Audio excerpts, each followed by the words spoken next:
this is encouraging. You know, it's rhetoric. It's a campaign, but it's encouraging. This is Walz in Pennsylvania. Emma, do you want to drop your find it interesting. Emma's got an axe to grind here. I hate Josh Shapiro. So the Duke can't even be bothered to show up, apparently. There was a report that he had scheduling conflicts and didn't show up to the tour all over Pennsylvania yesterday. You know, that's interesting because I'm sure, like, it's not like they just dropped in, you know, like, hey, I've been in the neighborhood. Shapiro, you want to get a coffee? No, these things are all planned. So this little bitch is crying that he didn't get selected for VP and not campaigning with the rest of the Democrats. If like a Bernie type or a squad member or someone on the left had such sour grapes about not being selected for vice president. Yeah, I got something to do in Burlington. Oh my God. I'm busy. You don't have to go far on Twitter to still hear people go, Bernie Sanders didn't campaign for Hillary Clinton, even though in fact he was probably the most vigorous campaigner for Hillary Clinton. I was at those events. Yes. So, like, I'm so annoyed by the double standard of this man who, you know, clearly there's a part of me that thinks he'd be okay if she lost Pennsylvania so then he can challenge her next election cycle. I mean, that's the vibe that she probably got from him, even more than the liabilities about some of the stuff like involving that murder and his pro-school choice stuff and his stance, his anti-Palestinian racism. Those were all considerations. But I also think she probably got the vibe from this guy is like, he's not a team player. He's not a team player. And Democrats, if he were anybody who wasn't a centrist, they'd be... There's a clip about Tim Walz. Outrage. Okay. So Tim Walz is... But Andy Bashir's all over TV this weekend. All these... Buttigieg, all the people that were in consideration, they got over it, but not Mr. Shapiro. Anyway, this is Tim Walz campaign. I'm glad he didn't show up. He's a liability now. Stay home, bum. Yeah, stay home. Each of these volunteers and the people who put it on, they all said it. They said it is so much better to be for something rather than against something. To be for the future, not going back. That's what people know. And we, some of us who have less hair and are old enough, can remember when you could go to Thanksgiving, watch a Steelers game with your relatives, and not complain about politics the whole time. Not be on each other's necks. Because you shared a commitment to democracy, a commitment to personal freedom, a commitment to public education, a commitment to infrastructure. We don't call each other names. We don't do it. And we don't use the least fortunate amongst us as punchlines for our jokes because they're our neighbors. They're our neighbors. And so you're getting an opportunity to see the best side of America. And for the young people here, they maybe haven't seen a campaign like this because of COVID, because of things that's happening. This is a chance to bring out that joy, turn the page, and look to the future. This idea of going forward. So, I like that clip because it's about using like messaging to for a general election in a way that has these really like subtle, broad themes that Democrats should be emphasizing: community, public education. You know, it's like we're not going to be the divider, right? Trump's a divider. We're going to bring you together around the Steelers game, as he says this in Western Pennsylvania. You're going to be able to feel united as opposed to constantly feeling divided. And these are the things we can be united around: democracy, public education, etc. So, you know, this is not the kind of thing where it's like Bernie Sanders talking about the billionaire class, the stuff that we really love as well.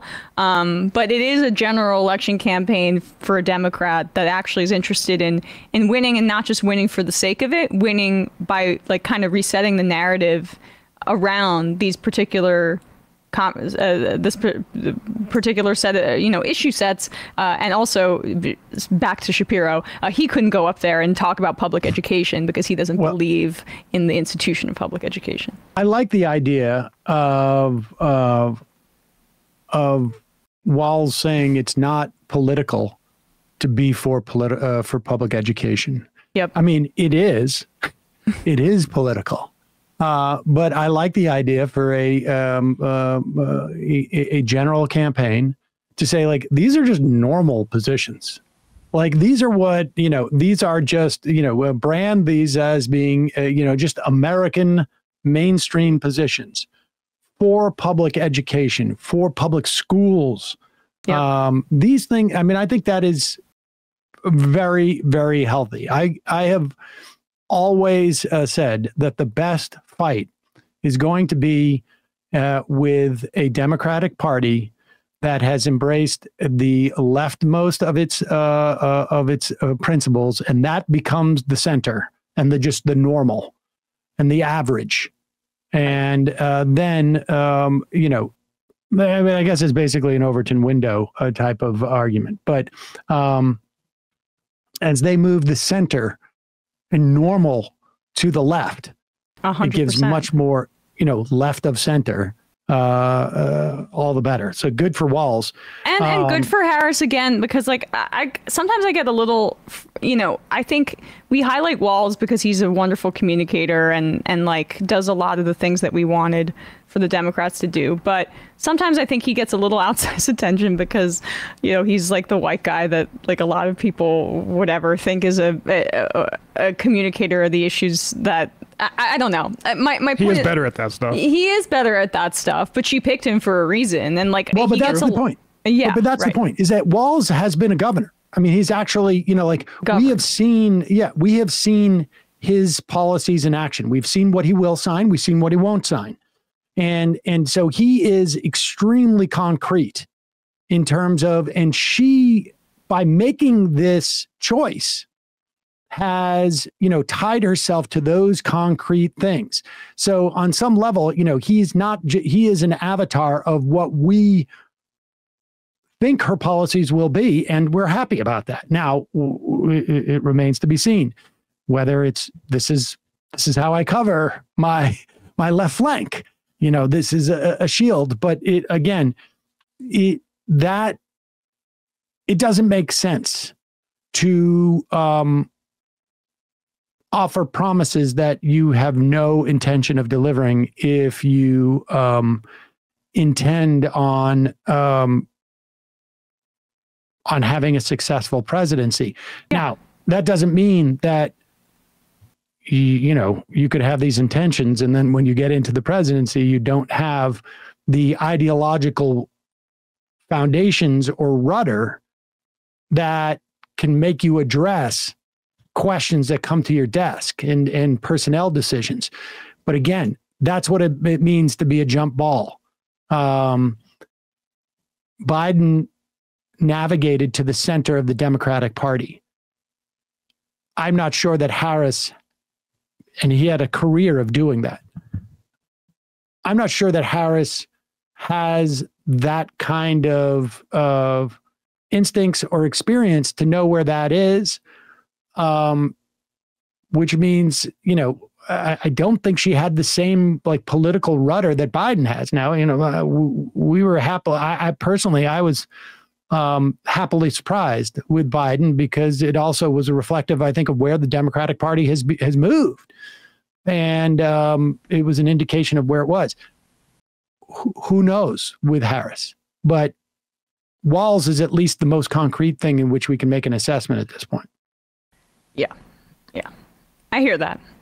I just think sometimes we make assumptions about like who's, a lot of times it's portrayed as like this person's the best communicator for this. And usually it's like white men saying that, right? Like, so I don't know. I mean, I'm just a little bothered by a lot of, she made these decisions, right? And it seems odd that like there hasn't been much credit for that assigned to her. I feel like a lot of it's been more directed towards Walz. I just think it speaks to some subtly who we think is going to be an effective communicator for people and who isn't. That I don't know if it's necessarily true. I mean, and I that's part of why I was bullish on the fact that I thought she could be a candidate that generated enthusiasm when most people were saying she's an idiot, she's a bad campaigner. She's shown that she's shrewd, and that's a valuable asset. what we were saying when she made the pick was do no harm. And we were saying that because she was already garnering a tremendous amount of enthusiasm, and we just don't do anything to dampen it. Yeah. And she, in some respects, went one better. Hey, folks, don't forget to hit the subscribe button and check out our daily show. We do it every day at 12 p.m. Eastern for about 2.5 hours. We even take phone calls. You should check that out.